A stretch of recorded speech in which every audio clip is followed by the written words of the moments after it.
Hello everyone, I'm Linda Zachman coming to you today from LindaZ's in Arlington Heights, Illinois. I'm really happy to be able to give you a short little class on how to hoop one of the quilting designs that we are going to show in a phenomenal event that we have coming up in June. I'm going to show you this stabilizer in the hoop. I'm going to show you some technique on thread. And I'm really going to show you a great way to have your strips already cut to give you some really good ideas about how to make quilting fun and easy. Here we are ready to start. This is the new Brother Beautiful Dream Machine. I'm going to go into embroidery. I'm going to pull up a design in my USB stick. There is a basting stitch. I'm going to go ahead and set it. And now I'm all ready to start sewing. But before I do that, this is a quilt block that I'm going to make a nice little table runner out of. Look at what I have in the hoop. This is something that I think everybody will love to hear about. It's Alex Anderson's new Quilter Select Cutaway. It is a temporary fusible, but it is so very soft that it is going to make your quilt nice and lightweight and very pliable. In the past, we have used, and this is still an excellent product to also use in the hoop, this is called no-show mesh. Again, non-fusible. And I'm going to show you another hoop that I've done with this, again doing quilting in the hoop. Look at this beautiful large hoop. This is the Brother huge hoop that is a 9.5 by 14, and you can see this is the size, and this no-show mesh fusible, non-fusible, was put into the hoop, and then the quilt block was actually made in the hoop. Now, on this particular one that I have in the machine right now, which is called the Quilter Select Cutaway, I have a basting stitch selected, and I'm going to go ahead and start sewing right now. You can see that the basting stitch is going to outline the exact area where I'm going to make my quilt block. So there's no guessing. I don't have to worry about it not being accurate. I don't have to worry about it not being straight. It's going to be completely 100% accurate. It's going to show the basting line where the design is going to be put into, and you can see that you can do it with the same color as the fusible. I used a little bit lighter color or darker color so you could see it. Of course, that machine is so smart, it gives you a nice little ring when it's finished. And now we have the basting stitch all ready to go. This is the 9.5 by 9.5 embroidery hoop that we are using to do our quilting in the hoop. Brother has come up with a fabulous new hoop that is very easy to use and makes very large quilt squares. It is a very easy hoop to use. Of course, with the new upgrade on this machine, it's built in, and the designs came right up as you saw when I pushed the screen before. Now that I have the basting done on my quilt block, the next step is to add the fabrics. Now, of course, before I add those fabrics, I'm going to have to know what threads I'm going to use. And one of the quickest and easiest techniques that I'm going to share with you today, it's a little tip that has helped me tremendously when I'm doing embroidery, is this little tray that keeps all my threads organized. I have them by the first, second, third, fourth, and then they go right on down, so I know exactly what I'm going to start with and what the next thread is going to be. There is an additional big spool holder that I can put on the top of the machine that would also show this, but this having the thread ready to go will save you a really ton of little time, and it's just a great little tip. Now, I'm going to show you something else that I think would really be helpful for you. This is Floriani's Deluxe Thread Color Chart. It's fairly new. It has all the new threads in it.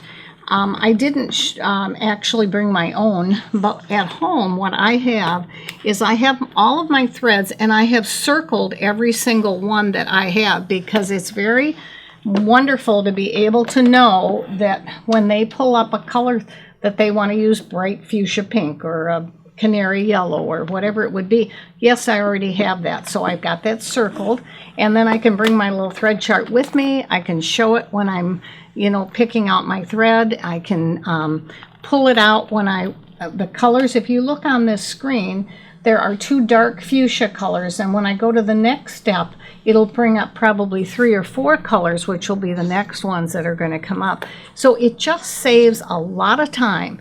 Now, we are going to have a fabulous new seminar, as I talked earlier, about this new stabilizer and this technique of quilting in the hoop. And it is a 2-day hands-on quilting with Kathy Quinn. It's Friday and Saturday, June 16th and 17th from 9 to 5. It is a $149 workshop. The early bird special is actually over, but if you mention that you saw this video, and you can call in or go on our website, we'll make sure that there is a place for you to get the early bird special. You can get it for $129. Now that includes not only the 2 days of workshop, but it also includes your lunches. It includes the kit that is going to be available. You are actually going to make a table topper and all of the techniques. I want to show you a couple of things that I think are really going to be great for you when you do this. This is one of the one of the battings that we use. Like I said before, we have it all cut out. These are the strips that are all ready to go. And let me show you up here so you can see them a little bit easier. Here's a batting that we're going to put right on the hoop. So that next step is going to place that batting on there. These strips that are going to actually do the blocks in the hoop are going to be the next step. They're all cut out and ready to go. In this seminar, you will have those strips and everything ready for you, so you don't have to do any of that. It'll be all done, ready to go. I want to show you another one that I have done that's a little bit different from this one. Again, I used kind of a muslin fabric as my base, but remember earlier I said there are 2 types of stabilizers you can use. This is called a no-show mesh non-fusible. It's a wonderful, wonderful fabric when you're doing heavy embroidery. And I am doing something called the 50 states with 50 birds and 50 flowers, and there's quite a bit of embroidery in it. So this no-show mesh works. I think it would be interesting to try Alex's Quilter Select, because I think it would work also, because it does give a little softer feel. So I'm going to show you exactly what this next square looks like. In the last section, when I showed you the basting stitch on the 9.5 by 9.5 hoop, I showed you how we put the basting, then we put the actual batting, and now I'm putting what I call a little muslin fabric, which is going to be the background. Then I've again done a stitch all the way around all of them, because again I'm doing a quilting block in the hoop. Now once that batting is completed, I'm going to trim all of this, take it out of my hoop, put another another stitch on, and that's where I'm going to take the batting strips and start applying them to the edges of the design. So you will see we end up with the entire block quilted with borders before we even do the embroidery. Now this particular block is one that has been done already. The borders, as you can see, were put on, and after the borders are put on, the stippling was done first, the borders were put on, and then the embroidery design was done. It's quite interesting when you see all of these blocks coming out to see how they work when you put them together. I'm going to show you a couple of strips that are really fun to see. You can see what is great about this type of quilting is you can improvise yourself. This was designed to go, I brought 6 blocks across, and now I'm doing some scanning in the center, because if you do 6 blocks across and you know I'm doing 50 blocks, you do the math, it wouldn't quite work out. But there's going to be some really wonderful things that are going to happen by the time we're finished. I'm going to show you about 3 of these rows put together, and I think that'll give you a little bit of an idea of what is happening with the quilting in the hoop. Now these are 4 rows of 6 each that were put together. Remember, I started with just one simple block. Then I went to one row of 6 blocks, and then I put the blocks together. So I now have 4 blocks of 6.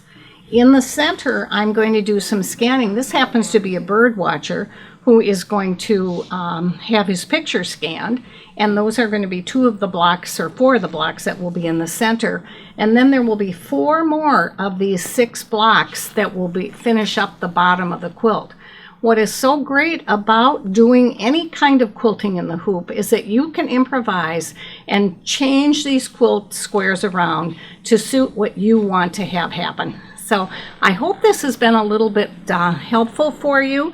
Again, we would love to see you come in and learn a little bit more from LindaZ's about quilting in the hoop. It isn't a fad. It isn't going to go away. It's something that we feel is a wonderful opportunity for our quilters to really have a new venue to be able to expand their quilting experience. Have a great day. Thank you, everyone.